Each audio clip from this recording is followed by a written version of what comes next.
il est naturel quand un État qui servait de parrain semble être coupé d'une dynamique de guerre, que le M23 fasse monter leur puissance de feu. C'est leur élément de contrainte pour nous contraindre à très vite retourner autour de la négociation. Ils ne voudront pas nous donner l'impression qu'il suffit de négocier seulement avec le Rwanda pour qu'eux se retirent. Ce qui arrive est une dynamique normale. C'est pourquoi je vous dis que nous, on devrait anticipativement le savoir. Parce que quand vous amputez une force administrative à un mouvement rebelle, il va tenter coûte que coûte par vous prouver sa valeur et sa seule valeur. Le langage que le mouvement rebelle parle, c'est le langage de la guerre. Voyez-vous, vérifiez bien, vous verrez qu'à chaque étape où on évoluait, vous verrez que les choses évoluaient différemment. Les M23, à chaque étape, quand on était en difficulté, faisaient monter la puissance de feu pour prouver de sa valeur. Nous, on négocie, on élague l'entité politique du conflit, mais sur terrain, la réalité sur terrain, on est resté amorphe. C'est ça notre plus grande difficulté. C'est là où je vous dis que dans les deux cas, les deux parties, vous verrez que même pour le Rwanda, cet accord n'est pas favorable. C'est pourquoi Kagame continue chaque matin à pouvoir le démonter. Mais il signe quand même. Vous posez la question de la contrainte. Gelorke, il existe une notion en droit international, ce qui définit les États puissants, c'est qu'ils ont la capacité de faire, de ne pas faire, de ne pas faire. Ils peuvent s'imposer. Et donc, on a choisi le bon médiateur, ça c'est pas un problème. Mais le problème c'est que, est-ce que sommes-nous dans le même entendement? Parce que moi j'ai comme l'impression que dans le rapport avec les États-Unis, l'idée c'est trouver un compromis à court terme. Nous on va travailler dans le moyen et le long terme. Mais Kinshasa ayant déjà donné une posture rigide dès le départ, il dit on ne va pas faire comme nos prédécesseurs qui trouvaient des peu factices, qui faisaient des concessions énormes. Nous on veut régler le problème de manière définitive. On se retrouve face à notre propre réalité. Ce qui n'est pas mauvais, mais le problème c'est qu'avons-nous le moyen de pouvoir refaire ces histoires? C'est là où moi je suis. Cet accord ici, si on savait opposer un rapport militaire sur terrain, ce serait un accord historique.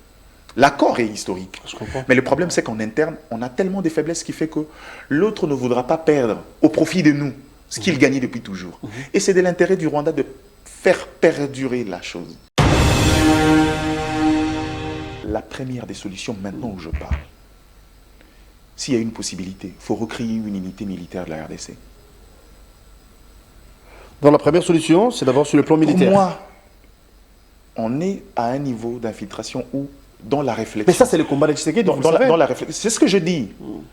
Le combat n'est pas le problème. Je vous dis ici, un peu comme quand j'ai parlé de l'armée. Il est l'un des rares depuis Mobutu à investir près de 3 milliards de dollars en une année pour l'armée. Ce qui lui a donné toute sa fougue, il disait aujourd'hui. Mais en économie, le problème n'est pas la dépense qu'on exécute, c'est la qualité de la dépense. Tout à fait. On peut dépenser sans obtenir de la qualité parce qu'on a dépensé pas comme il se doit, pas là où il faut. Et je comprends qu'il n'est pas militaire, peut-être. Mais je comprends pourquoi, Gelor, les grands États qui se sont développés au monde comme la Chine, quand il a fallu penser stratégie, ils n'ont pas hésité à aller chercher les Américains. C'est là où nous sommes allés, apparemment, on est dans une mauvaise porte. Non, attends, je ne vous dis pas ça. C'est l'impression que ça donne, voyons. Non, je ne vous dis pas ça. Qu'est-ce que la Chine a fait? La Chine a envoyé des intelligents aller apprendre ce que les autres font. Ah d'accord. Ce n'est pas aller négocier, ils ont appris ce que les autres font. Ils sont revenus pour reproduire une intelligence made in China. C'est ça notre problème. Ouais. On est arrivé à un moment donné où il nous faut des intelligences. Je ne dis pas qu'il y en a qu'à l'extérieur. Mais il nous faut des intelligences, il faut une synergie d'intelligence. Parce que, Gelor, et je me suis rendu compte d'une réalité, c'est que tant que nous, on n'aura pas la capacité de pouvoir prouver au monde qu'on est un État sérieux capable de mettre en mal des petits... En fait, en géopolitique, les petits États n'existent pas, mais petits en termes de superficie, parce que, je l'ai dit tantôt, la démographie est un élément de puissance d'un État. Si on n'est pas capable, avec notre taille, de ne pas nous imposer sur des États avoisinants, les autres nous verront toujours comme étant le tendon d'Achille, un État au pied d'argile. La meilleure façon pour nous, c'est de pouvoir prouver à suffisance que nous avons suffisamment de ressources. On a tout ce qu'il nous faut pour avoir cette puissance naturelle. Il faudra qu'on le prouve à la face du monde pour que finalement nous quittions cet espace d'un simple état d'exploitation, mais à un allié stratégique sur qui les autres peuvent compter. Et la diplomatie sans armes est une musique sans instrument. C'est ça la réalité. On est fort diplomatiquement en fonction de sa force militaire. Aucun pays au monde n'est fort diplomatiquement, ni gagne diplomatiquement sans avoir un soubassement au cas où militaire vous aurez oublié, fort. nous avons signé l'accord devant les États-Unis, devant Trump. Alors, Trump à la base n'est qu'un capitaliste, ce n'est qu'un businessman. Je crois que vous avez suivi le propos de Trump. Quand Trump dit « nous allons gagner beaucoup d'argent ici », lui, il voyait l'argent. Il ne voit pas autre chose. Trump n'a rien à foutre avec la paix qu'il y a ici. Qui ignore qu'en réalité, derrière le Rwanda, il y a le Trump, il y a les États-Unis. Qui l'ignore? Non, les démocrates, pas Trump. Non, mais les États-Unis, démocrates ou républicains, les États-Unis restent, la politique des États-Unis reste la même. Je vais donner un simple exemple. Au soir, à la sortie de Joe Biden, il est venu ici pour le corridor de Lobito, alors qu'il était déjà partant. C'est-à-dire pour lui, que ce soit un démocrate ou un républicain, c'est les intérêts des États-Unis qui priment. Trump n'est qu'un businessman. Quand vous voyez quelqu'un comme Boulos, vous voyez même sa façon de voir les choses. Un Libanais d'ailleurs à la base. Ce n'est qu'un businessman. Moi, je ne sais pas comment on fait pour croire que si on signait des accords avec les États-Unis, et du coup, on aura une paix qui va tomber du ciel. Non. Est-ce qu'il y a déjà un pays où les États-Unis... Quelle est la voie à suivre pour parler paix réellement? Pour parler paix réellement... Je voulais poser une question fondamentale. D'accord. Quel est cet État? Oui. Quel est cet État qui a été soutenu par les États-Unis? Ils ont signé des accords et au finish, ils ont la paix. Depuis que Trump est là. L'Irak. Non, mais après la suite de l'Irak aujourd'hui, c'est quoi? C'est quoi? C'est un pays qui sombre.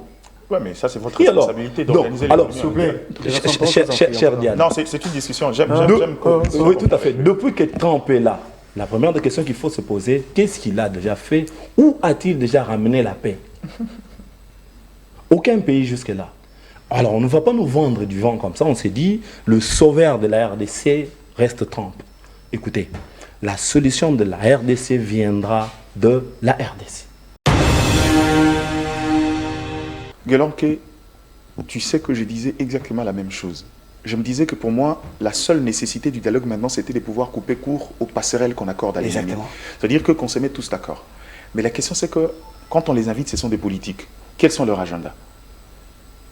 Je vous ai dit tout à l'heure, les gens parlent de Sun City comme... Mais vous avez dit qu'il y a les intelligences ici au pays. Et on aura cette facilité, n'est-ce pas, de détecter les agendas cachés de tout et chacun. Malheureusement, c'est... Mettre fin à ces corridors qui se créent, qui est déjà là malheureusement, le dialogue tel qu'évoqué maintenant ne sera pas un dialogue scientifique, ce sera un dialogue politique. Il faut toujours faire la nuance entre une discussion scientifique et une discussion politique. Dans la discussion politique, on va sur les orientations et sur les ambitions. De temps en temps, la question d'intérêt général intervient, mais généralement, chacun tire le drap de son côté. Il ne faut pas oublier. Exactement. Et je vous ai dit ici, Sun City, on a toujours dit que c'était la croisée de l'histoire. On a eu une constitution, oui. Mais la plupart de nos fragilités sortent également de là. Combien de discussions on en a eu? J'étais comme vous, je me disais, il faut que le Congolais se mette d'accord, on se dise, écoute, ça ne servait à rien. Si tu sais qu'il aujourd'hui va partir, demain, ça sera ton tour. Tu ne voudras pas avoir un Congo divisé. Est-ce qu'on ne peut pas trouver un mécanisme que les questions internes, les crises internes se gèrent entre nous et que personne ne donne une passerelle? J'étais même moi allé plus loin pour dire que dans la Constitution, il faudra consacrer une disposition. Tout celui qui collabore avec un État voisin pour déstabiliser la République, on lui retire la nationalité, on le met en prison. Ou j'ai parlé même de la peine de mort à un moment donné pour être extrémiste. Le dialogue reste la solution. Le Congo est aujourd'hui Congo grâce au dialogue. Chaque fois qu'il y a eu des problèmes, des sérieux problèmes, le pays, rappelez-vous, à l'arrivée de Joseph Kabila, le pays était au soir d'être balkanisé. Puisque, je dirais, plus de 65% de la partie de nos terres étaient déjà sous contrôle de rebelles. Mais le pays n'a jamais été balkanisé, puisqu'un jour, on a levé l'option de se mettre autour d'une table et de négocier. On a eu un gouvernement de 1+4 qui nous a donné la Constitution, qui nous a donné des institutions et qui nous a même ramené à organiser des élections. Alors, si cette solution déjà marche, qu'est-ce qui est mieux? C'est mieux que le Congolais se mette aussi autour d'une table, qui discute, qui traite le vrai problème, parce que jusque-là, on avance. Mais qui sont ces Congolais qui vont se retrouver autour d'une table? Parce qu'il y a certains qui, sans doute, ont les agendas cachés. Alors, en politique, on a toujours eu des agendas cachés. Est-ce que Tshisekedi n'a pas des agendas cachés? Ça, c'est un faux débat. C'est en fonction de ces agendas cachés que les gens doivent se mettre autour d'une table et se dire... Non, pas pour l'intérêt du Congo, pas pour l'intérêt de la RDC. Non, mais quand on est politique, tout politique, ne nous voilons pas la face. Quand les politiques viennent à la base, ils ont des agendas cachés. Ça ne manque pas. Mais si on sait, on pourra se dire... refusé d'aborder sur l'angle politique. Si on pourra finalement se dire, mettons autour d'une table, discutons je crois qu'à un moment donné, tout le monde mettra son ego à côté. C'est ce qui est arrivé à Sun City. Des gens avaient des agendas cachés, mais on a réussi à... du tort aujourd'hui. Hein. Oui, parce que nous avons la Constitution, vous le savez, ce n'est pas du tout parfaite. Hein. Non, mais il y a certains points qui énervent. C'est la Constitution française ou américaine qui est parfaite. Non, l'œuvre humaine n'a jamais été parfaite. Vous avez raison, mais il y a certains points qui lui mettent en difficulté. Non, ça reste comme quel point par je n'ai pas le temps de le dire. Donc ça reste, la Constitution que nous avons aujourd'hui reste un fondement, un bon fondement, pour que tout celui qui viendra puisse perfectionner au fait. C'est ça la réalité. J'ai suivi le discours d'un président pleurnichard, plaintif encore. Encore d'après vous? Un président futuriste, 7 ans après, et au deuxième mandat, il était encore futuriste. Il continue avec des promesses. Déjà, il avait promis, l'année passée, je crois, il a parlé de 38 000 km de routes qui allaient être construits en 2025. Et quand il est revenu, il repromet encore la reconstruction de même route qu'il avait promis. La construction des écoles, la même chose. Le président est resté dans ses discours, quand vous avez suivi, en tout cas, il y a eu Rwanda, Rwanda, Kagame, Kagame, Rwanda, Rwanda, Kagame, Kagame. Le chef, quand il vient, un discours des États de la nation, c'est vous venez faire un état de lié. Vous dites, il y avait ça, voilà ce que nous avons fait. Et maintenant, nous pensons faire ça dans un calendrier tel.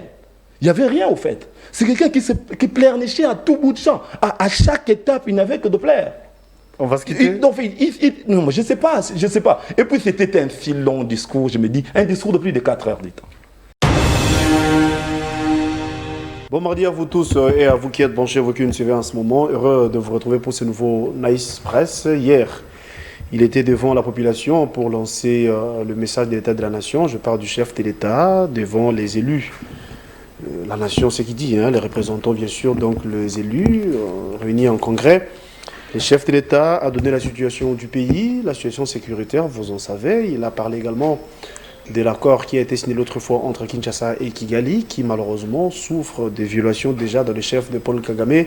Le chef de l'État en a déploré. Il a parlé de ce qui se passe à Kinshasa en termes d'embouteillage et de salubrité. Eh bien, d'aucuns pensent que Bumba se voit dans l'obligation de jeter l'éponge. Toutes ces questions seront évoquées dans cette émission où nous allons, d'une autre manière, décortiquer ou encore analyser, voulais-je dire, ce qu'avait dit le chef de l'État hier. Mais nous allons sans doute vous proposer un extrait. Bien avant, je m'en vais saluer mon invité qui est là sur ces plateaux, un habitué bien sûr de cette émission. Il s'agit de Gardi Diana, Mike Gardi Diana, qui est journaliste et que vous connaissez, je voulais dire congolais, reçu en qualité d'analyste politique ensemble Bateau Rompu. Pendant 50 minutes, nous allons sans doute vous donner les éclairages, comme j'ai dit un peu, par rapport aux questions déjà évoquées. Nous attendons l'arrivée de Serge Mania, qui à son tour va représenter l'opposition. Il va se joindre à nous tantôt. Il y a tout ce qui se vit à Kinshasa comme embouteillage, donc sûrement il est coincé, bloqué dans les embouteillages, mais convaincu qu'il sera des nôtres pour vous servir. Je m'en vais saluer Mike Gardidiana, à qui j'ai dit bon mardi, et mes meilleurs voeux à vous, chers frères. Bonjour Guelanké, merci, et meilleurs voeux à vous également, et mes salutations à tous ceux qui nous suivent en cet instant et à la grande équipe RTVS 1. Alors, hier, nous étions tous à Kinshasa. Vous avez eu le temps, comme nous, de suivre les discours du chef de l'État. Avant de décortiquer ces derniers, nous allons faire un tour du côté de la régie à la réalisation de vous proposer l'extrait de ce qui a été les discours, encore l'adresse du président de la République. Et nous allons revenir pour évoluer. Si on peut suivre ça en image.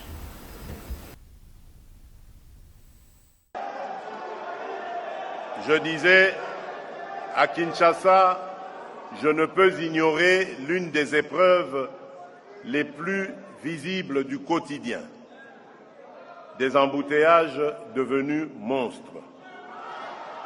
Ils épuisent nos familles, freinent la productivité, renchérissent le coût de la vie et affectent l'image même de notre capitale.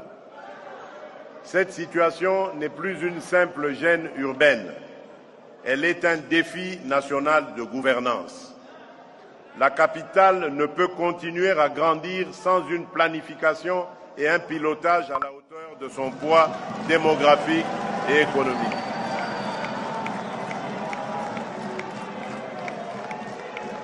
Elle appelle des décisions urgentes, coordonnées et courageuses. fondée sur une vision d'ensemble de la mobilité, de l'occupation du sol et du développement des pôles d'activité. J'évoquerai avec la même gravité l'ampleur du défi d'assainissement, l'insalubrité, l'obstruction des caniveaux,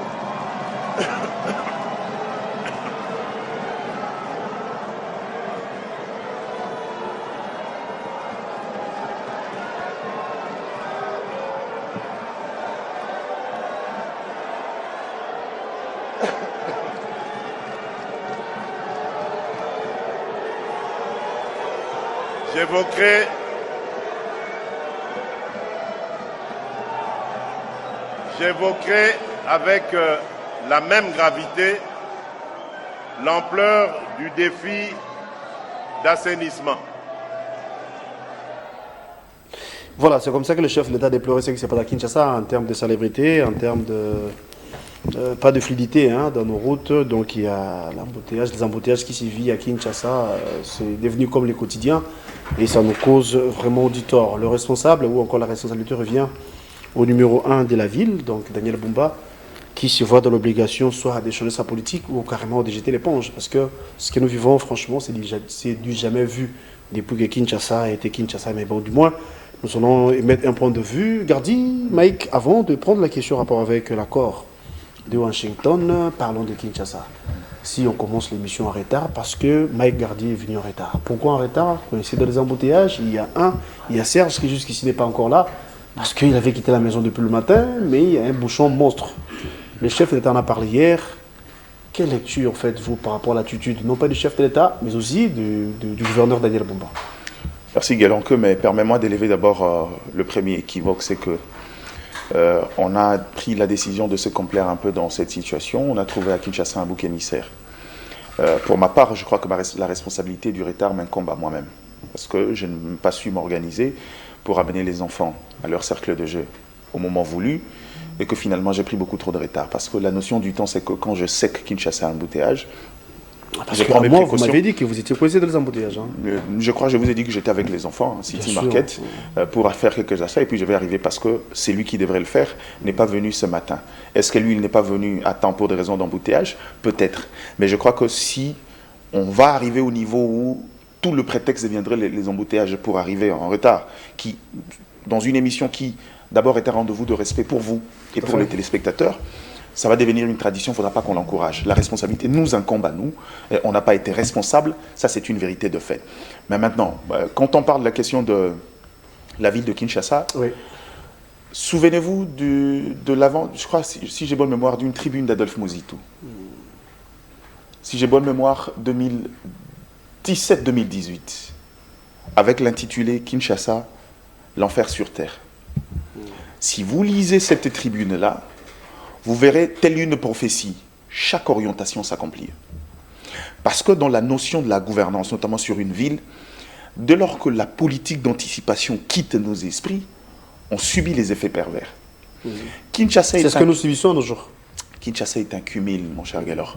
Je vous donne un exemple. Comment vous allez expliquer que le boulevard du 30 juin se transforme en lac pendant des pluies, et parfois peut-être pas des pluies diluviennes, mais juste de petites pluies torrentielles qui arrivent quelque temps ici, alors que juste à quelques mètres, il y a le fleuve Congo qui n'a pas débordé.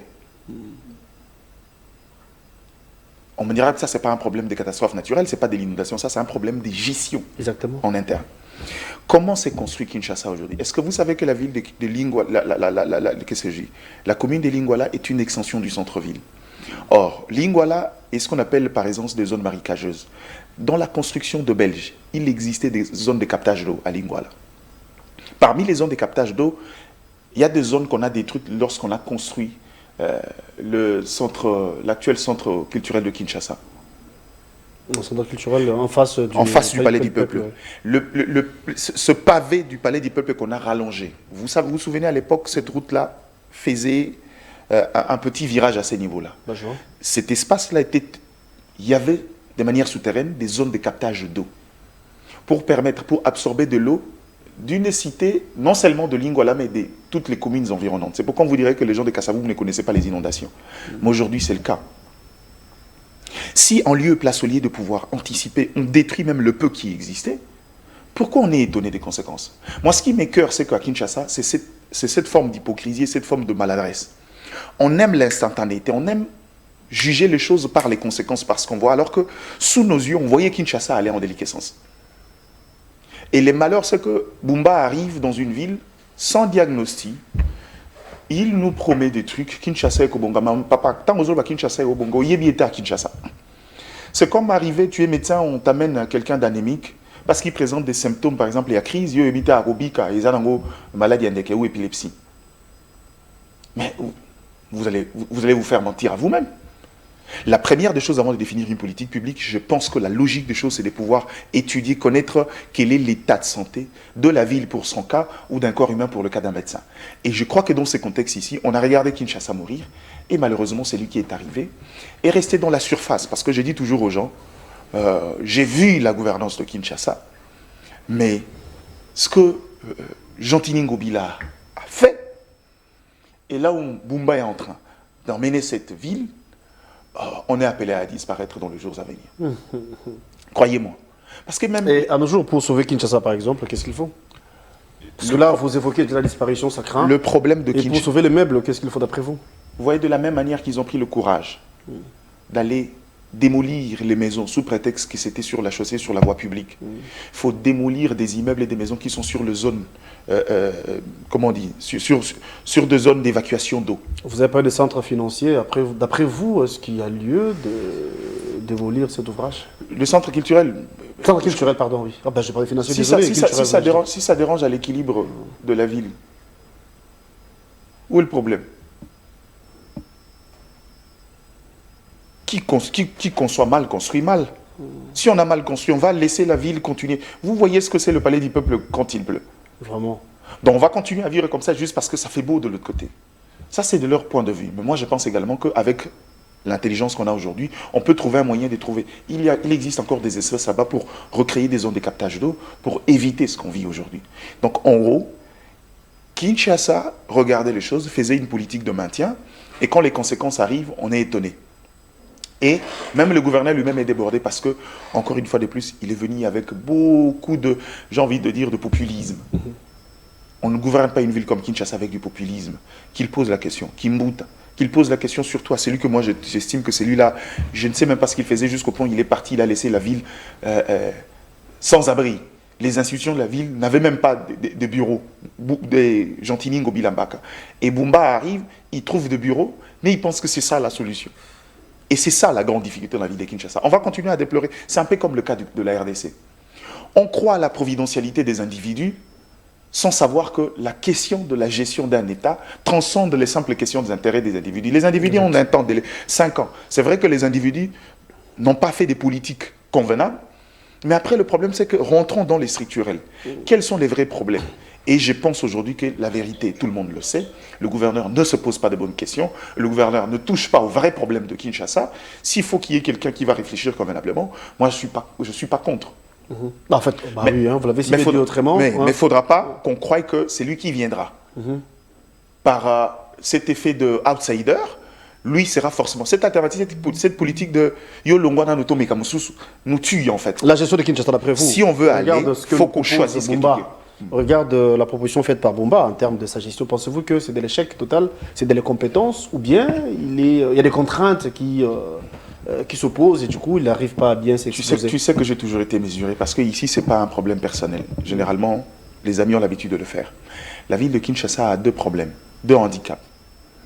Le premier, c'est que vous ne pouvez pas penser reconstruire une ville comme ça en plein boom immobilier où l'impôt foncier n'est pas payé comme il se doit. C'est la plus grande ressource de la ville qui échappe au contrôle du gouverneur. Ça, c'est la première des choses. Deuxième handicap, c'est qu'aujourd'hui, on parle de la ville de Kinshasa, mais cette ville-là, aujourd'hui, mérite une politique de réurbanisation. Et pour ça, il faut suffisamment de moyens. Est-ce que le gouvernement central est prêt à mettre de moyens? J'ai vu un semblant de volonté par le gouvernement, par la première ministre Sominois, qui a donné à Bumba 166 millions pour pouvoir aménager. Lui, il a préféré balayer le route avec et colmater les brèches, alors que ce n'était pas ça le plus grand problème de Kinshasa. Kinshasa n'a pas un problème de coller, de boucher les nids de poules. C'est vrai que c'est un problème, mais il y a plus grave que ça. Donc vous comprenez. À ce niveau-là, on a déjà ces deux handicaps-là. Maintenant, après, vient la question de gouvernance. Je préfère encore quelqu'un qui, matin, midi, soir, continue à alerter sur ce qui arrive parce qu'il n'a pas de moyens ou parce qu'on ne lui en donne pas, que quelqu'un qui nous donne l'illusion de Ekobonga en touchant au mauvais problème. C'est ça la difficulté qu'on a. Et je crois que lui, sur ses politiques publiques, la question même, est-ce que quelqu'un connaît très bien comment s'articule le projet Daniel Bumba? Je ne suis pas sûr. Parce que si même les députés provinciaux, j'ai posé la question à un député, il ne connaît pas. Je lui dis, mais comment vous avez adopté un projet? Comment vous avez élu un gouverneur? Le projet, vous, en tant qu'élu provincial, vous n'êtes pas capable de me décrire deux lignes. Est-ce qu'ils sont réellement présents, les députés de Kinshasa? Où sont-ils passés? Parce que tout ce qui se passe là, on se pose tant de questions, voyons. Cher Geller, vous connaissez ce qu'on appelle la kakistocratie? C'est ça la société congolaise. On met les députés dans un état de pauvreté. Dès lors qu'on leur met dans un groupe WhatsApp, on leur envoie 5 000 chaque fin du mois, ils oublient le travail. Malheureusement. C'est les assemblées des grandes villes. Aujourd'hui, je vous donne un exemple. Un député provincial de Lualaba n'a rien à envier à un ministre national. Rien. Ben, c'est ce que les gens disent, mais peut-être la réalité. Non, c'est pas ce que les gens disent. Malheureusement, on ne peut pas citer de noms. C'est des gens avec qui on vit, on connaît. C'est pas dire ils n'ont rien à envier. On est dans cette sorte de kakistocratie-là. Qu'est-ce que vous voulez attendre des députés? Et la grande responsabilité, bon, encore une fois de plus, les députés, c'est la responsabilité. Donc, quand vous dites ça, la réalité, c'est que, ou encore la vérité, c'est plutôt la mauvaise gestion du numéro 1 de la ville de Kinshasa. C'est lui les problèmes. Ça, c'est pas un tabou. Ouais. C'est pas l'individu. C'est le gouverneur Bumba qui est un problème. Ouais. Parce qu'en tant qu'individu, il peut y avoir des lacunes et des difficultés, on comprendrait. Mais en tant que gouverneur, il est là exactement pour sortir Kinshasa de son bourbier. C'est pour ça qu'on l'a élu, pas pour autre chose. Quand ça n'arrive pas, on n'aura pas peur de dire que c'est de l'échec. On n'a pas besoin de passer par le dos de la cuillère. Sortir Kinshasa de l'impasse, c'était l'idéal, mais apparemment, ce que nous vivons aujourd'hui, on s'enfonce davantage. Alors, on va parler de ce qui s'est passé à Washington. Il y a eu encore. Hier, le chef d'État en a parlé encore. D'aucuns pensaient que, cette fois-ci, on va parler paix d'une manière définitive dans la partie Est. Mais nous avons comme l'impression, ou encore la réalité sur le terrain est autre. Les atrocités continuent, les attaques, les tueries dans la partie Est, alors que Kagame avait apposé sa signature devant le président américain Trump. Les chefs d'État revenus au pays, reçus en pompe. On a parlé de la diplomatie agissante, mais hier, il avait reconnu que Kagame continue à violer la norme. Kagame continue à violer les textes. L'accord en soi a été violé. Que peut-on nous dire? Quelle lecture pourrions-nous faire par rapport à la situation? L'analyse de cette situation, j'ai plein de trucs en tête. Bon, je crois que le reste, on peut aller mollo. On va y aller mollo. Le reste, c'est pour ceux qui voudront la suite. Ils savent vous trouver sur le syndicat. Je vais faire un décryptage là-bas. Mais dans le fond, aujourd'hui, la question de l'accord. Le premier élément, c'est le symbolique à analyser. Vous verrez que dans les deux chefs d'État, il y a eu tel un jeu de rôle. Kagame faisait semblant de donner l'impression de quelqu'un qui est heureux, qui est à l'aise, qui est calme. Il n'était pas. La preuve, malheureusement, j'ai les images des pas moi ici. Je vais vous le donner peut-être après. Parce que plus de 200, je ne sais pas si c'est des Tutsis, je crois, se sont déplacés de Washington pour faire un lobbying. Pendant la cérémonie de la signature, ils étaient extrêmement nombreux autour de la salle, avec un seul message. Tshisekedi tue les Banyamulenge.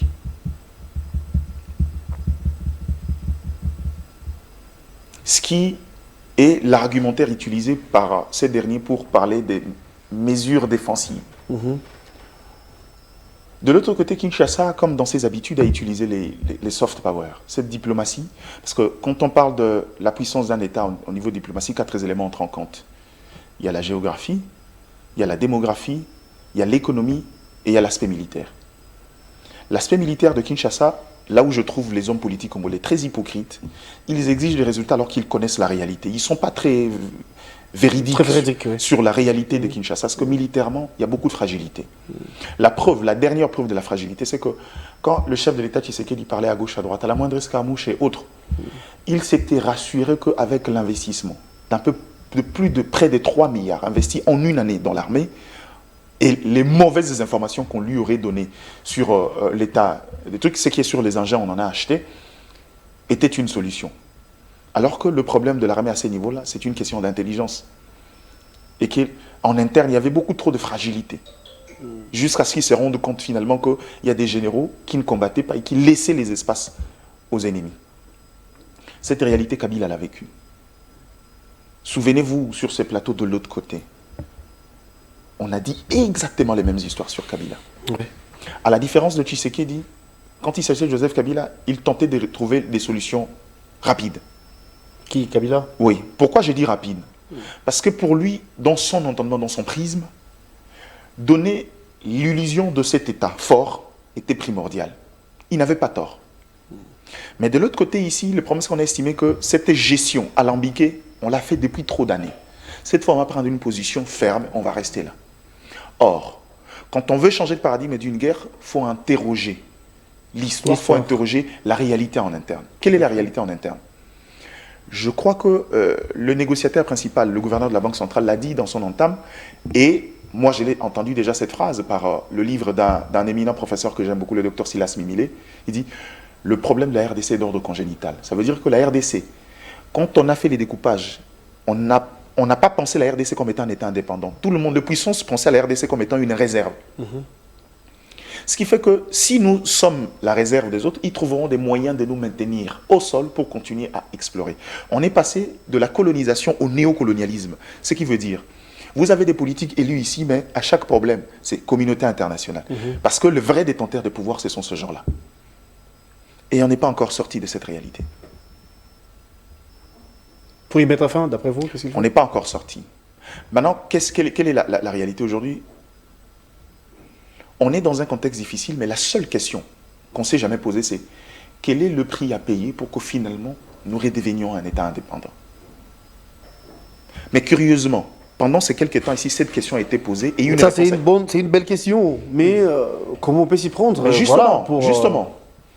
Les réponses... Pour que nous soyons réellement indépendants. Les internationalistes estimons qu'il y a beaucoup de réponses à cette question. Mais il y a une de réponse, c'est que puisqu'on nous considère comme étant réserve, pourquoi ne pas faire de nos réserves un élément de collaboration pour reprendre le contrôle sur l'entité politique et établir une passerelle sur l'entité économique? À cette question-là, l'une des rares fois où on a peut-être trouvé la réponse est maintenant. On s'est inspiré de la réalité de l'Ukraine qui voulait proposer le même deal aux États-Unis. Kinshasa dit, ok, si l'Ukraine peut le faire, nous également on peut faire, parce que nous d'ailleurs on a suffisamment de ressources stratégiques qui peuvent nous permettre aujourd'hui d'établir un corridor avec les États-Unis pour cette fois-là sortir de cette crise multiforme. Et Kinshasa a pris cette tangente. Mais il y a juste une réalité. Les États-Unis d'aujourd'hui n'enverra jamais des Navy Seals pour des raisons de droit. Parce que le rapport entre nous et le Rwanda est loin d'être un simple rapport. Que pensez-vous? On peut dire que c'est sans succès ou bien c'est procédural? Non, ce n'est pas sans succès. Ça dit que on a eu quelques victoires d'étape, mais on s'en est contenté. Quelle est la première victoire d'étape? Qu'est-ce que vous appelez victoire d'après vous? Victoire d'étape, c'est qu'aujourd'hui, la perception du monde sur la guerre du Congo a complètement changé. Autrefois, c'est le Rwanda qui prenait de l'ascendance. Le Rwanda, dans son jet d'influence, le Rwanda a presque sous-traité la réalité congolaise, comme si c'était une réalité qui dérangeait plus le Rwanda que la RDC. Aujourd'hui, le monde entier sait que le Rwanda qui s'est présenté autrefois comme victime est un bourreau. La guerre du Congo aujourd'hui est vue sous un angle. Un peu comme Lumumba disait, notre histoire sera écrite par nous-mêmes. Aujourd'hui, on a passé cette phase-là de réécrire l'histoire à notre manière. Bien, on a réécrit l'histoire maintenant après, dans le rapport entre États. Si les États-Unis continuent à faire fortune dans un système économique qui maintenait le Congo au sol, quelle est la chose qui peut permettre aux États-Unis de quitter ce schéma-là pour adopter un schéma traditionnel, quoique vous lui présentez les intérêts qui semblent être similaires? Apple fonctionnait. Apple défendait l'image, la notoriété américaine par les mines exploitées illicitement par le Rwanda. Aujourd'hui, vous voulez que nous quittions le Rwanda pour revenir à vous. Or, on est dans un contexte d'alliés. Le Rwanda offre peut-être au-delà de ça autre chose. Le Rwanda est un bouc émissaire qui fait les sales boulots pour les États-Unis parce que eux, généralement avec leur statut d'impérialiste, ils n'aiment pas se salir les mains. La réalité de Joseph Désiré Mobutu vous en dira. C'est un petit ambassadeur qu'on a envoyé pour le lâcher, pour basculer les pouvoirs. Même aujourd'hui, on parle, l'allié stratégique des États-Unis en Afrique, dans la zone centrale ici, c'est plus le Rwanda vraiment. C'est le Kenya de Ruto. Ça veut dire qu'à chaque étape, ils font passer la main quitte à veiller sur l'intérêt. C'est ça la politique étrangère américaine.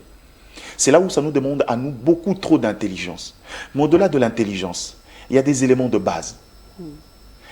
Kinshasa aurait mieux fait si on arrive à militairement neutraliser le mouvement rebelle. Donc ça aurait été mieux de s'imposer sur terrain de rapport même pas s'imposer, engager à rayer le rapport de force qui pourra permettre aux autres de revoir les choses différemment. Ce qui fait qu'aujourd'hui on est dans un contexte, croyez-moi, si ce deal était un deal en faveur du Rwanda, le Rwanda l'aurait signé, aurait plaidé pour son exécution. Bon, rien n'est révolu, hein, mais parlons de la réalité, de le sens où nous avons signé l'accord déjà. C'est ce que je dis. L'accord, d'après certains, il y a point un caractère contraignant. Aujourd'hui, le Rwanda a pu violer ces derniers facilement. Quel rôle que Trump va jouer par rapport à l'histoire pour nous garantir, ou bien pensez-vous qu'on peut s'imposer autrement pour trouver la paix? Quand le chef de l'État dit le Rwanda a violé, il se refuse de faire le chiasme tel que défini dans les schémas au niveau international.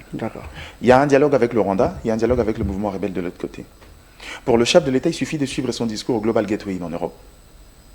Malgré ces deux pôles des négociations, le problème c'est Paul Kagame. S'il décide même là-bas, ça va s'arrêter. Mais il ne le fait pas. C'est ce que je dis. Tout dépend de son bon vouloir. Ça, c'est son prisme. Voilà pourquoi on dit qu'il n'y a pas un caractère contraignant. Mais est-ce que sur le plan des textes, c'est ce schéma-là que nous, on a adopté? Non, pas du tout. Alors, sur le plan des textes, c'est que Kagame fait ce qu'il a à faire. Nous, on va gérer notre crise en interne avec le mouvement rebelle. Il est naturel quand un État qui servait de parrain semble être coupé d'une dynamique de guerre, que le M23 fasse monter leur puissance de feu.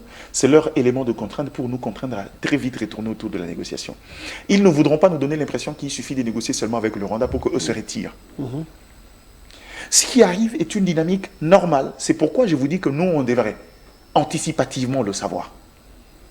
Parce que quand vous amputez une force administrative à un mouvement rebelle, il va tenter coûte que coûte par vous prouver sa valeur et sa seule valeur. Le langage que le mouvement rebelle parle, c'est le langage de la guerre. Voyez-vous, vérifiez bien, vous verrez qu'à chaque étape où on évoluait, vous verrez que les choses évoluaient différemment. Les M23, à chaque étape, quand on était en difficulté, faisaient monter la puissance de feu pour prouver de sa valeur.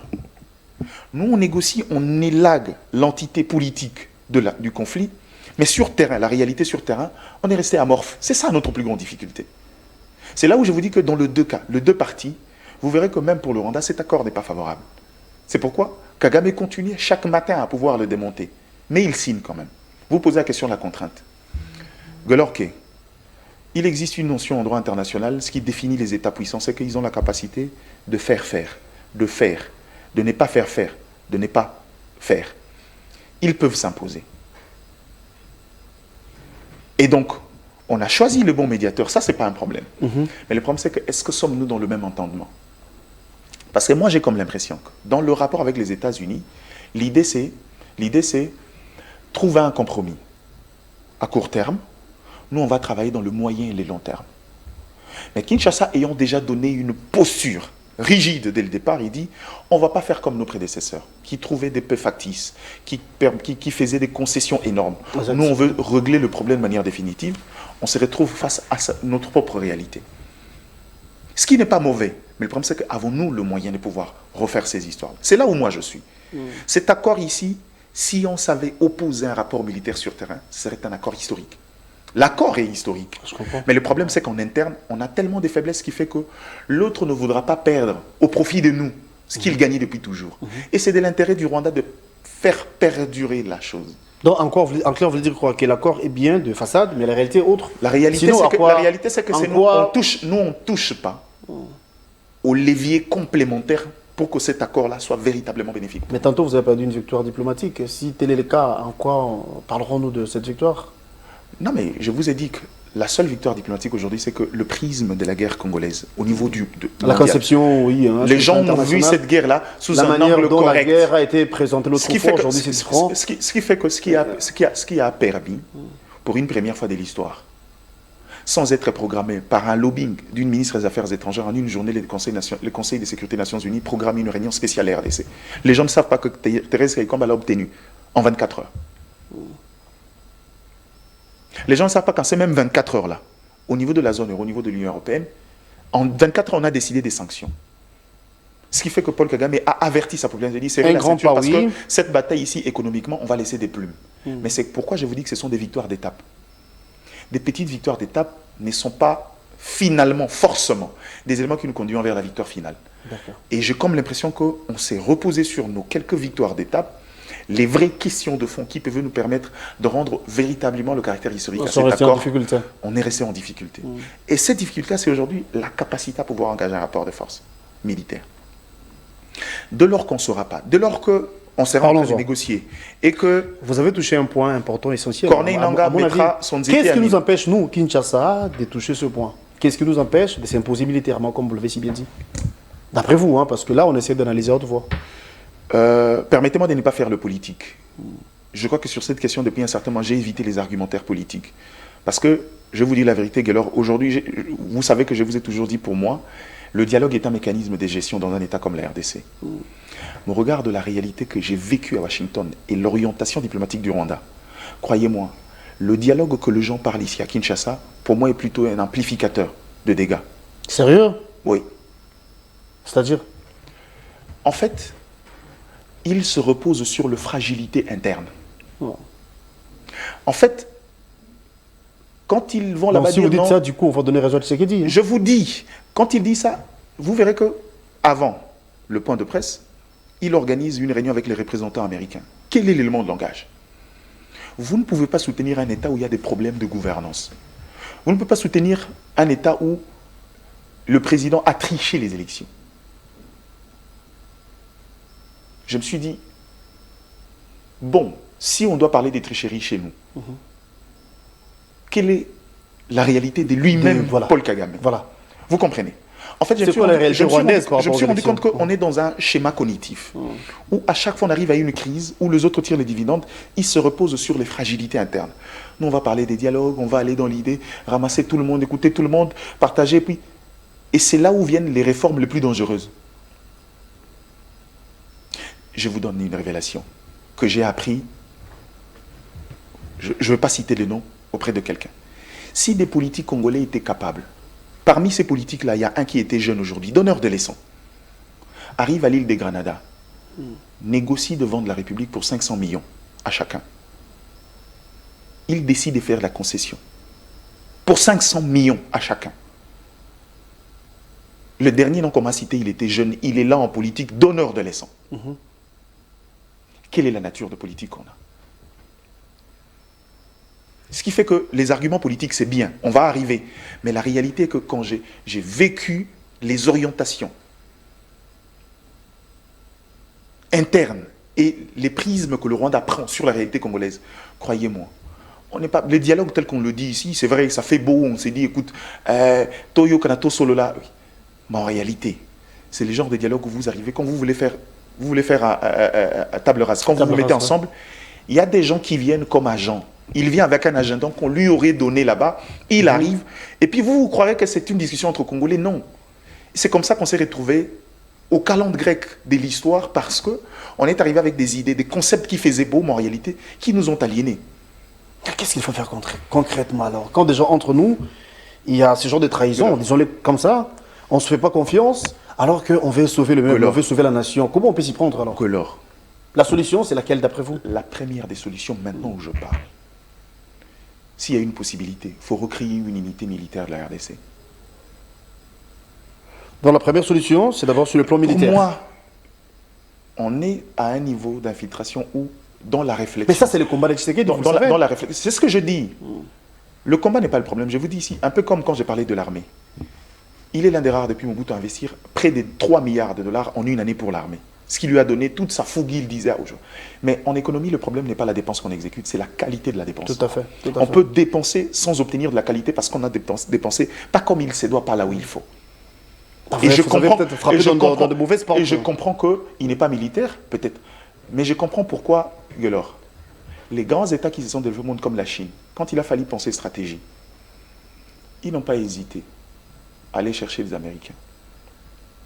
C'est là où nous sommes allés, mais apparemment, on est dans une mauvaise porte. Non, attends, je ne vous dis pas ça. C'est l'impression que ça donne, voyons. Non, je ne vous dis pas ça. Qu'est-ce que la Chine a fait?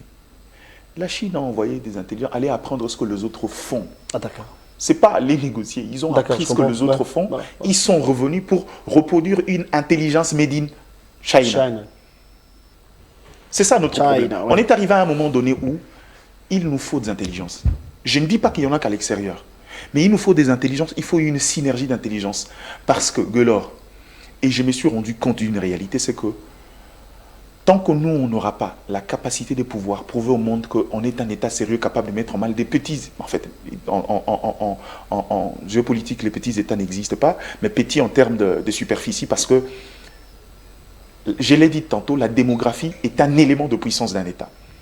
Si on n'est pas capable, avec notre taille, de ne pas nous imposer sur des États avoisinants, les autres nous verront toujours comme étant le tendon d'Achille, un État au pied d'argile.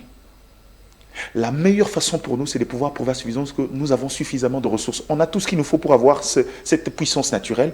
Il faudra qu'on le prouve à la face du monde pour que finalement nous quittions cet espace d'un simple état d'exploitation, mais à un allié stratégique sur qui les autres peuvent compter. Et ce n'est pas sorcier. J'ai toujours dit aux gens, il y a eu des États qui sont sortis de la guerre alors qu'ils étaient militairement faibles. L'exemple de l'Irak. Et les exemples, il y en a légion dans le monde.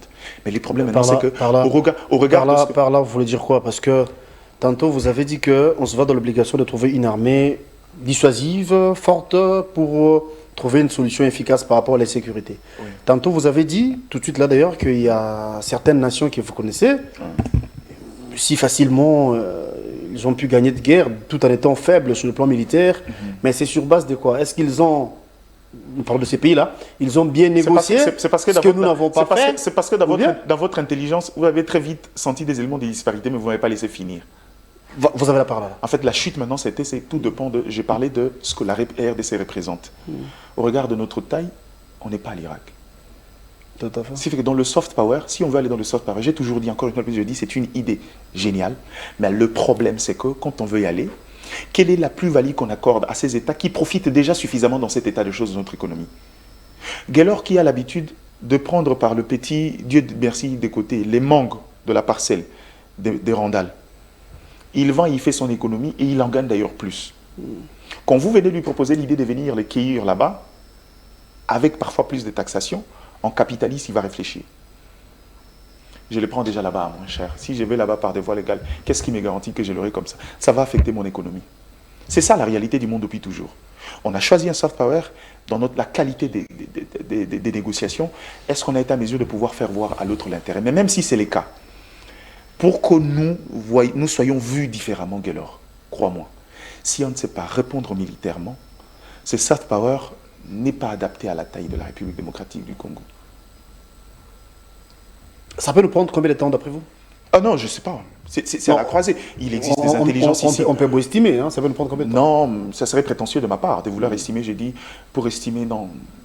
Qui suis-je, moi? Ces pays a des intelligences, croyez-moi. J'ai cité tout à l'heure Dr Silas Mimile, qui est un expert en matière de droit international. Je vous passerai le livre qui parle de la RDC, entre impuissance et déni des puissances. C'est par lui que j'ai compris que finalement, le problème de la RDC, notre faiblesse était d'ordre congénital. Dans la naissance de l'État congolais, on est parti déjà avec ces bases de faiblesse-là. La preuve. On nous qualifie, on nous considère comme... La preuve. On nous donne l'indépendance juste après. Quels sont les éléments qu'ils ont mis entre nous? Les fissures d'ordre ethno-tribal. On est directement parti dans les sécessions à gauche, à droite. On est né avec cette fragilité-là de manière congénitale. Mais si tel est le cas, ne voyez-vous pas que c'est aussi important que les Congolais se mettent ensemble autour d'une table, dégager les énergies du genre, tel que vous venez de le faire là, conscientiser certains pour leur faire comprendre qu'il y a un danger qui nous guette, d'où, si on se laisse manipuler par les autres, du coup, ça sera du mal pour la nation tout entière. Guélanké, tu sais que je disais exactement la même chose. Je me disais que pour moi, la seule nécessité du dialogue maintenant, c'était de pouvoir couper court aux passerelles qu'on accorde à l'ennemi. C'est-à-dire qu'on se met tous d'accord. Mais la question, c'est que quand on les invite, ce sont des politiques. Quels sont leurs agendas? Je vous ai dit tout à l'heure, les gens parlent de Sun City comme... Mais vous avez dit qu'il y a les intelligences ici au pays. Et on aura cette facilité, n'est-ce pas, de détecter les agendas cachés de tout et chacun. Malheureusement, c'est... Mettre fin à ces corridors qui se créent, qui est déjà là entre Kinshasa et Kigali. Malheureusement, le dialogue tel qu'évoqué maintenant ne sera pas un dialogue scientifique, ce sera un dialogue politique. Il faut toujours faire la nuance entre une discussion scientifique et une discussion politique. Dans la discussion politique, on va sur les orientations et sur les ambitions. De temps en temps, la question d'intérêt général intervient, mais généralement, chacun tire le drap de son côté. Il ne faut pas oublier. Exactement. Je vous ai dit ici, Sun City, on a toujours dit que c'était la croisée de l'histoire. On a eu une constitution, oui. Mais la plupart de nos fragilités sortent également de là. Combien de discussions on en a eu? J'étais comme vous, je me disais, il faut que le Congolais se mette d'accord, on se dise, écoute, ça ne servait à rien. Si tu sais qu'il aujourd'hui va partir, demain ça sera ton tour. Tu ne voudras pas avoir un Congo divisé. Est-ce qu'on ne peut pas trouver un mécanisme que les questions internes, les crises internes se gèrent entre nous et que personne ne donne une passerelle? J'étais même moi allé plus loin pour dire que dans la Constitution, il faudra consacrer une disposition. Tout celui qui collabore avec un État voisin pour déstabiliser la République, on lui retire la nationalité, on le met en prison. Ou j'ai parlé même de la peine de mort à un moment donné pour être extrémiste. Donc il faut mettre de garde-fous. C'est peut-être une idée. Est-ce que par la force et par cette décision cornélienne, on pourra résoudre le problème? Je ne sais pas. Tout en sachant qu'aujourd'hui, les subtilités dans la vie politique sont toujours de mise. Donc, j'ai pensé à ça. Mais la question, c'est qu'au regard des orientations et les passerelles que nous, on donne à l'ennemi, je pense qu'à un moment donné, si on ne fait pas attention dans ce dialogue, on ramènera de la crise à la maison. C'est-à-dire, le verre sera dans le fruit. Pourquoi? Parce qu'aujourd'hui, il suffit de regarder le politique. Chacun a pris une orientation avec un parrainage dont on ne maîtrise pas la source. La question, est-ce qu'ils vont venir vraiment pour le pouvoir ou ils viendront pour sauver la République? C'est ça la difficulté qu'on a de croire à la bonne foi de ces politiques. Mais en réalité, on est dans un contexte où, mon cher Gaylor, si on n'y prend pas garde, si on continue à voir les choses de manière bancale, si on continue à croire qu'aujourd'hui, j'ai dit toujours ici, on était ici Kabila. Kabila, j'aime cette phrase du vieux. Kabila. Il a commis ses erreurs, des énormes erreurs, oui. Il suffit d'interroger le Gounou Basanjo, il vous dira les derniers accords qu'on a signés, comment il a sursauté de sa chaise. Mais parce qu'on était dans ces dynamiques-là, parce qu'on est un État impuissant. Et que quand on venait, l'idée c'était d'avoir une accalmie. Sauver les apparences était devenu un choix pour nous. Quitte à garder le M23 en bloc, comme une sorte d'épée de Damoclès, à chaque fois qu'il y a un pouvoir politique qui vacille, ils le ressortent pour nous ramener plus bas que terre. On a quelqu'un qui a eu l'avantage de dire, écoute, est-ce qu'on ne peut pas résoudre ce problème de manière définitive? Oui. Il avance, parfois à tâtons, mais il se rend compte que les fragilités en interne sont énormes. Et parmi les fragilités, son entourage en apporte aussi d'autres. Ok. Mais oui, ce n'est pas un secret. Son entourage apporte d'autres fragilités à la crise. Maintenant, la question, c'est de savoir comment faire. On a juste eu l'intelligence pour la première fois de l'histoire de répondre à la question, quel est le prix à payer pour sortir? Très franchement, c'est la question que je me suis posée au fond de moi, parce que vous avez parlé de l'armée, il faut qu'il y ait les projecteurs braqués vers l'armée, ça c'est vrai. La question mais vous êtes sans ignorer que l'actuel président de la République, ce qui dit, son mandat touche à sa fin déjà, s'il faut parler de 2028. 28, oui. Alors, s'il faut réorganiser l'armée, comment on va faire? Nous venons de signer il y a peu l'accord de Washington, qui souffre déjà d'application, on peut dire ça comme ça, vous mettez le pied dans les grandes, Gaylor. Il y a un dernier élément que je n'ai pas dit. Parce que dans l'attitude de nos adversaires, et je l'ai dit parfois à un plateau avant que je ne me rende compte d'une certaine réalité, est-ce que vous savez qu'on peut nous tirer cette crise jusqu'à ce que la vraie crise politique de les gens disent à gauche, à droite, arrive vraiment? Imaginez-vous que cette crise, cette discussion continue à perdurer. On arrive en 2028 où on perd toute légitimité d'un pouvoir en place. Adviendra-t-il? Vous imaginez le danger qui arriverait. La crainte maintenant aujourd'hui, c'est que dans l'orientation des autres, n'est pas permettre à l'autre de poser les jalons, de réorganiser un truc que l'autre pourra prendre le pas après. C'est ça la difficulté. Donc on est dans un contexte où les autres nous connaissent bien. Nous, on ne se connaît pas soi-même, mais on ne connaît pas les autres. Les gens ont parlé ici. Je t'ai dit que j'ai vu, même dans l'avion de retour, plus de 200 Mouniamoulenge devant les sites, devant le gauche à droite, prêts à se battre. L'anecdote, il y a même un qui dit, moi on m'a retiré la nationalité. L'intelligence d'Yves Abdallah, de l'approcher, il dit, écoute, tu as quitté Kinshasa, tu as quitté le Congo, tu avais quel âge? J'avais 17 ans. Je dis, bon, avant tes 17 ans, tu vivais comme Congolais, non? Il dit, oui. On te l'a retiré comment? Et puis, écoute la question. On dit, donc tu es né, tu agis en tant que Congolais, quelqu'un se réveille un jour et décide de dire, tu n'es plus congolais, et toi tu finis par le croire et décides de partir. Donc en gros, on est dans un contexte où la crise est atteint un paroxysme, et on est dans un contexte où, alors, si on n'y prend pas garde, on est dans une réalité extrêmement, quand je dis extrêmement, difficile. Et donc, aujourd'hui, il faut qu'on continue intelligemment, je dis bien intelligemment, à agir. Mais notre fragilité, je répète encore, notre fragilité, c'est notre approche militaire qui aujourd'hui est une difficulté, une vraie plaie. Si on ne sait pas le résoudre comme il se doit, croyez-moi, on est dans l'impasse. Je vais ajouter une autre vérité sur cette question. Okay. On parle beaucoup plus sur la question de l'intégration économique régionale. Déjà qu'un concept, quand vous le parlez, quand vous le dites aux Congolais, beaucoup voient sous un prisme péjoratif, c'est-à-dire partager les richesses. Non, c'est pas ça. C'est vraiment la conception congolaise, hein. C'est ce que des milliers encore les Congolais pensent. Chaque fois qu'on parle de dialogue, du coup, il y a un partage de pouvoir. La meilleure façon d'expliquer aux Congolais l'intégration économique régionale, il faut l'expliquer à la zone européenne. L'espace Schengen. Schengen, ouais. C'est l'exemple par excellence d'une intégration économique, où on crée une forme d'interdépendance entre les économies, ce qui fait que le puissant tire les autres sans pour autant perdre de leur puissance et leur valeur, et le faible grandisse tout en épaulant le puissant. Même si aujourd'hui il faut dire que cet équilibre-là... Tout dépend également de relations. Il faut dire que cet équilibre-là, c'est un peu brisé. Les rapports qu'il y a entre chaque nation, ce qui n'est pas le cas ici en Afrique, parce que ça sera difficile, disons les choses clairement, très difficile de dire aujourd'hui que Kinshasa va soutenir Kigali ou vice-versa. Non, je vous dis, en fait, les gens le disent, mais c'est juste de la formalisation. L'intégration économique régionale, on le vit déjà depuis 2 années. Vous voulez des exemples? Vous savez que Kinshasa a un important corridor pour la Zambie. Et aujourd'hui, implémenter le port en eau profonde de Banana, ça serait encore une fois rendre florissant ce marché-là. Les États à côté, le Rwanda, le Congo-Brazzaville, Kinshasa a toujours été un marché pour eux, autant que les autres sont un marché pour nous. Maintenant, dans la formalisation, aujourd'hui, c'est de trouver des équilibres pour permettre à ce que l'interconnectivité soit un peu plus différente. Dans les cas précis de la zone de Grand Lac, la notion de l'intégration économique régionale vient dans le sens de pouvoir élaguer les questions économiques comme étant prétexte du conflit. Et vous vous souvenez que quand il est arrivé au pouvoir, vous savez que c'est la première des choses qu'il avait fait. Parce que dans son intelligence, il estimait que c'est une approche différente qu'on n'a jamais tentée, je vais essayer de tenter.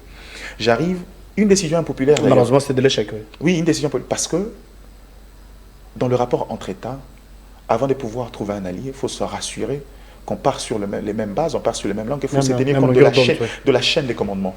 Vous ne pouvez pas penser domestiquer la femme de Guelor si ce qu'il fait n'est pas un élément qui a la bénédiction de son mari, qui est le chef de la famille. C'était ça notre difficulté.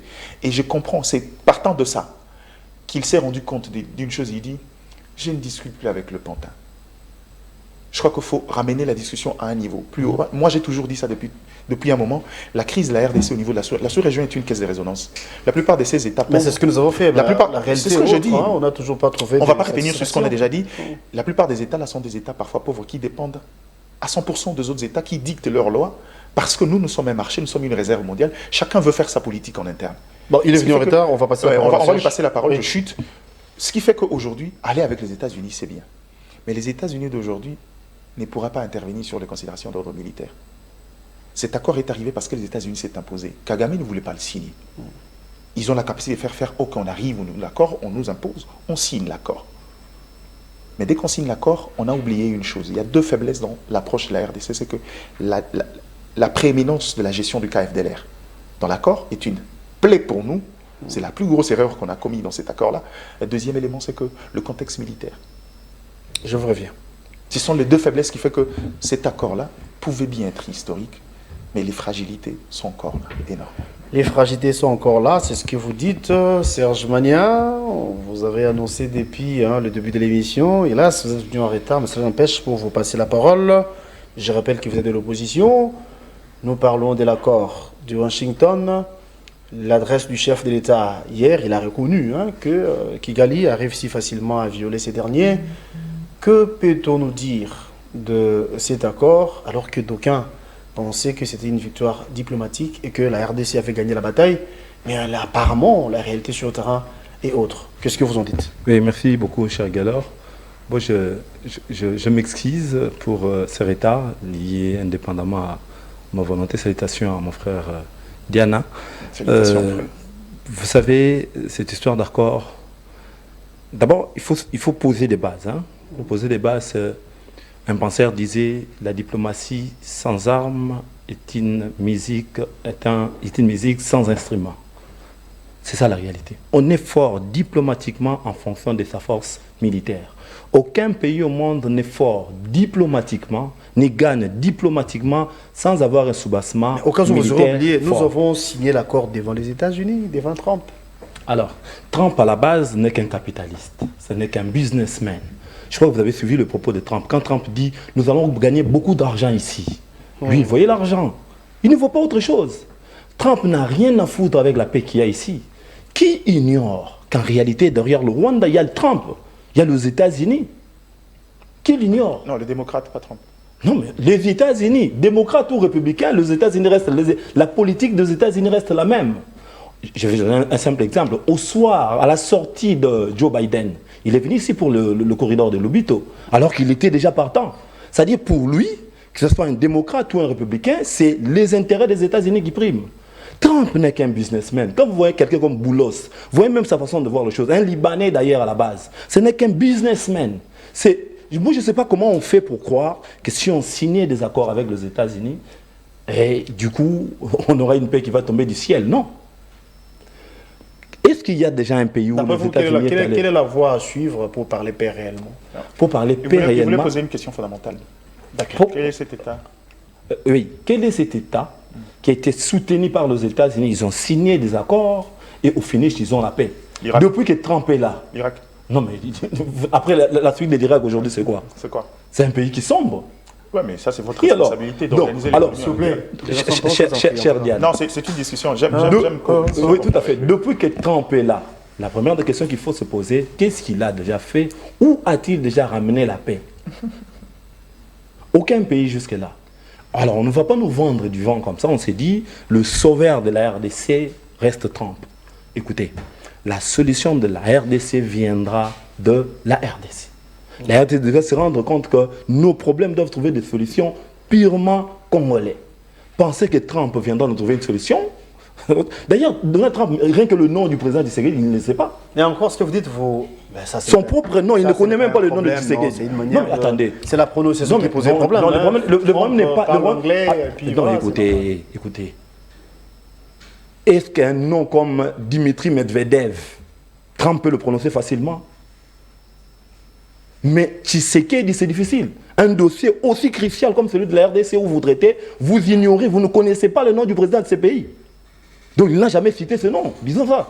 C'était une première qu'il cite Tshisekedi dans sa bouche.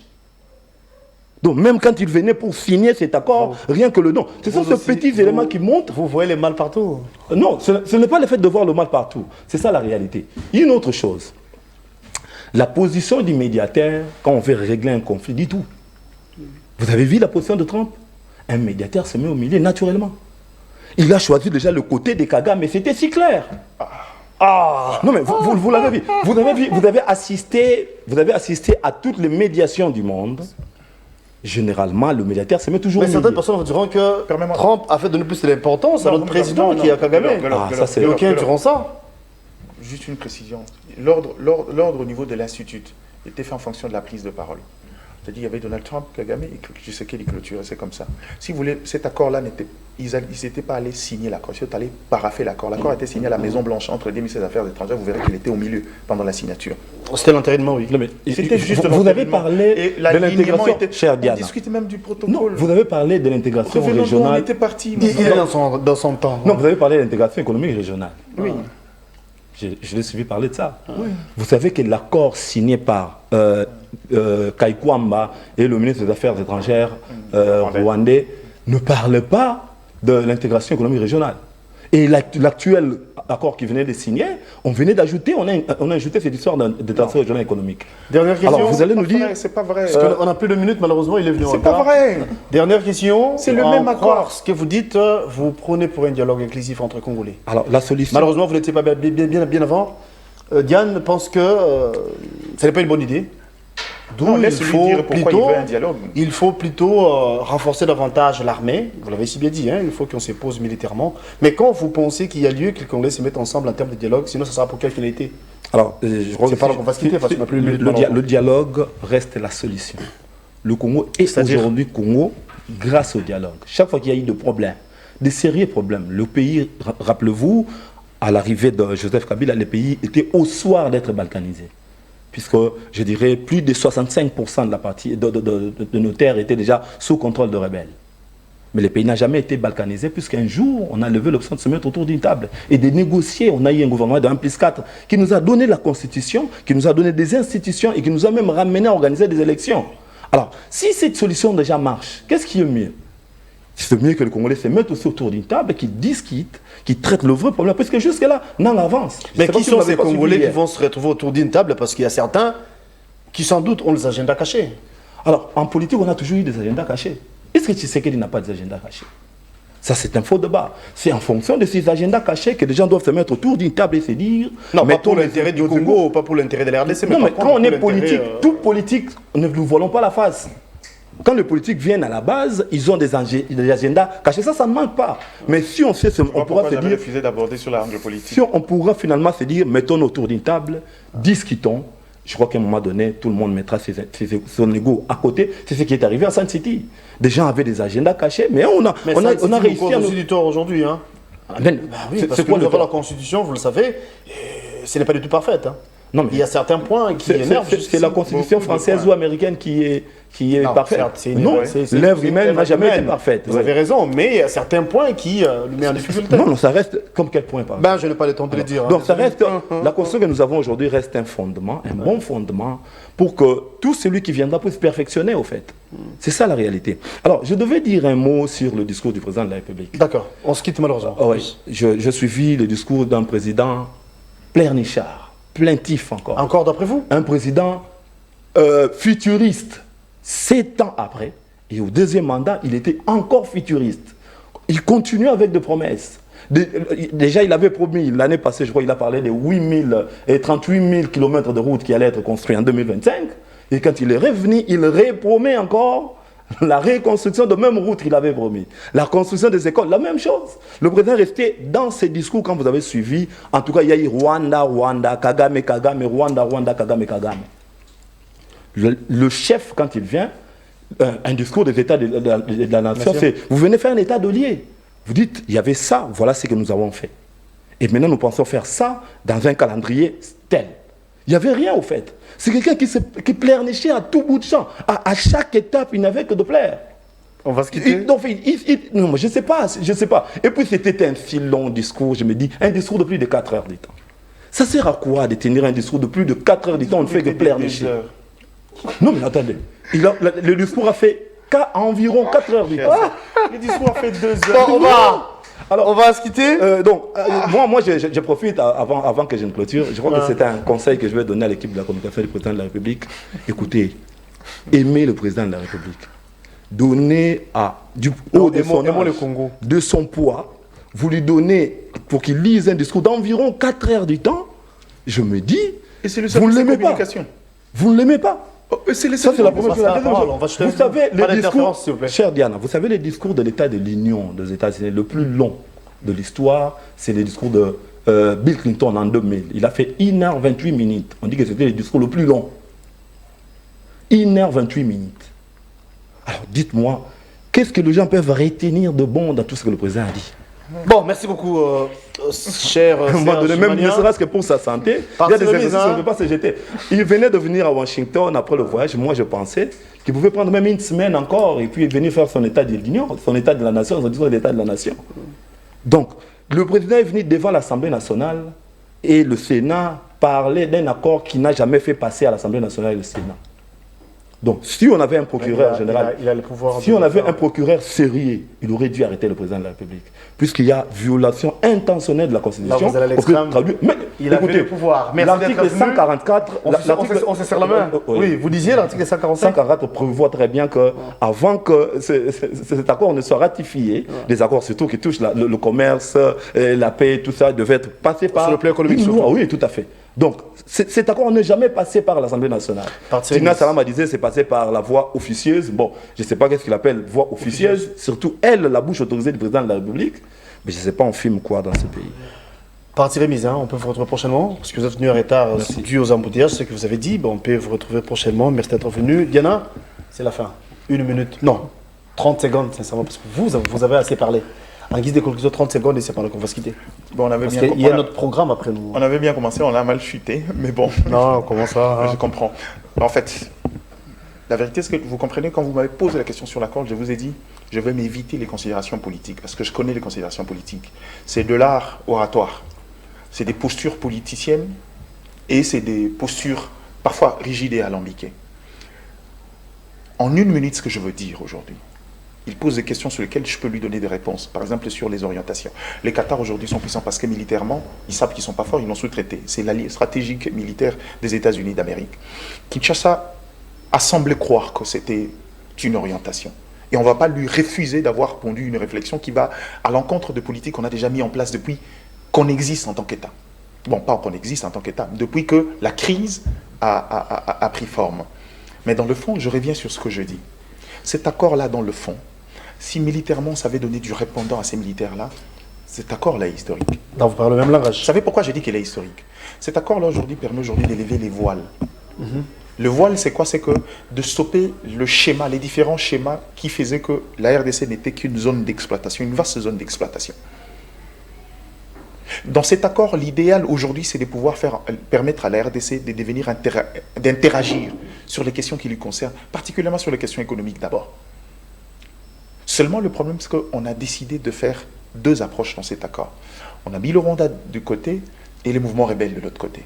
Le mouvement rebelle, je vous ai dit naturellement aujourd'hui, puisqu'un accord a été trouvé sous l'imposition des États-Unis entre les 2 États, dont le Rwanda qui est la branche administrative et financière du groupe, le groupe va vouloir prouver sa valeur. Ça, c'est un élément rudimentaire du mouvement rebelle. Ils vont faire monter la puissance pour faire monter les enchères et autour d'une négociation, obtenir ce qu'ils veulent aussi. Parce que dans leur entendement, ils se disent que s'ils ont trouvé un compromis avec celui qui, d'une manière, soutient ici, et il ne faut pas oublier, soutien militaire, parce qu'il existe des éléments RDF dans la partie, sur le sol congolais, qu'on appelle mesures défensives. Donc en gros, aujourd'hui, pour ne pas s'amputer de cette force-là, ils vont vouloir prouver leur valeur. Ils vont vouloir étendre leur zone d'espèce pour pouvoir influencer. Je chute par un élément. Je chute par un élément, même si ça semble fuir de temps en temps, qu'on a évoqué ici, c'est... Je me suis refusé depuis un certain moment. Tu vois les analyses anachroniques. Non, un discours à Sali 1 heure, à Sali. Ce qui est sûr, c'est que dans les discours du chef de l'État, il faut le reconnaître. De temps en temps, il y a toujours de quoi à gauche et à droite. Rapidement, s'il te plaît. Ça, c'est une vérité de fait. Mais le problème n'est pas tant à ces niveaux-là. Le problème n'est pas tant à ces niveaux-là. Le problème, c'est que j'aurais aimé. Dans ce qu'il dit, qu'est-ce qu'on a retenu? Des éléments de faille qu'on en discute de manière structurelle.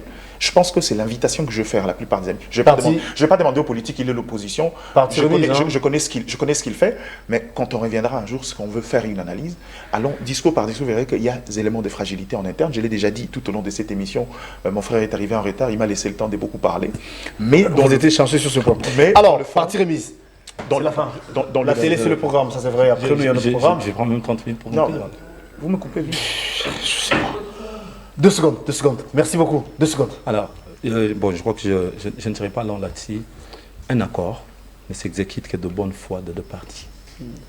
On peut beau aimer signer l'accord, on peut beau apprécier qu'on devait signer un accord avec le Rwanda, mais dès lors, le Rwanda en soi n'a pas manifestement la volonté déjà de respecter cet accord. La mauvaise foi de Kagame est très visible. De signer cet accord. Alors pourquoi on ira signer un accord avec quelqu'un dont en amont déjà nous savons qu'il n'a pas la bonne foi? Malheureusement. Il y a une question fondamentale. C'est la fin. On va vous S'il n'avait pas la bonne foi, comment il s'est retrouvé à être en train de signer? Il était contraint. Ça veut dire qu'il y a une force de contrainte capable de le faire. Donc c'est la voilà, c'est la fin. On va vous retrouver demain. Ce sera avec le même plaisir pour un nouveau numéro. La rediffusion de ce même numéro, c'est à 18h. Les internautes, abonnez-vous à Nestres Télévision, abonnez-vous à la RTVS. Molo Cantoni. Merci à toi, merci à Brandon, merci Gardien d'être venu, merci également à Serge Mania, bien qu'il est venu en retard. Partie remise, comme j'ai dit un peu, on peut vous retrouver prochainement. À la prochaine. Merci, au revoir.